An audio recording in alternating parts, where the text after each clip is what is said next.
Good morning. When somebody tells us they love us, it's an amazing experience.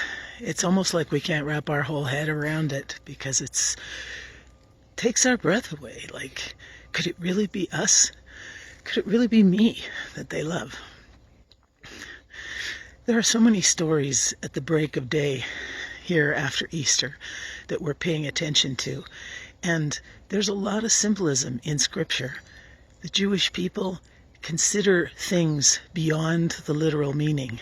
And so when they talk about the break of day, that means that we're on the cusp of something new. There's something unusual happening, and there's a new opportunity that didn't exist before. So we hear today about, not today, but we think about today, about when Jesus appeared on the beach after the resurrection at the break of day. And the apostles had been fishing all night, and they saw him on the beach, and they pulled the boat into shore, and they hopped over the edge into the water and splashed over to the water and to the shore.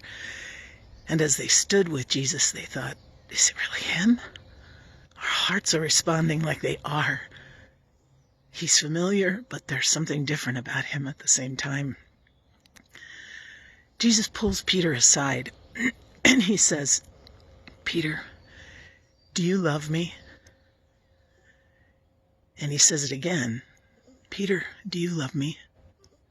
And he says it again, a third time. Peter, do you love me? Now, numbers have a symbolic value for the Jewish people as well, and 3 is the number of fullness, which means that Jesus is asking the most immense question possible in the most immense way. And Peter knows it 3 times.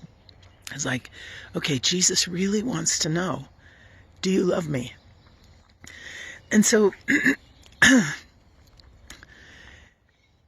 is it because, does Jesus ask 3 times? Because beyond the symbolism, he wants Peter to know the answer for himself? Or maybe that there's evidence missing at times of Peter's love for Jesus? Or maybe that there's a really big ask coming. Jesus is going to ask something of Peter, and he wants Peter to know before he answers and before he hears the question that yes, Peter loves Jesus.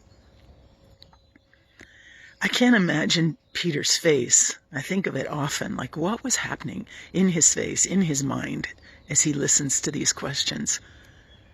Part of him might be aching that Jesus has to ask it all. But then I think, what if it's you and me on the beach? What if Jesus is asking us the same questions? Do you love me? Because I really need you to know the answer for yourself. Do you love me? Because sometimes you're just not intentional about showing that kind of love to me and to my people. Or, lastly, do you love me? Because there's a really big request around the corner.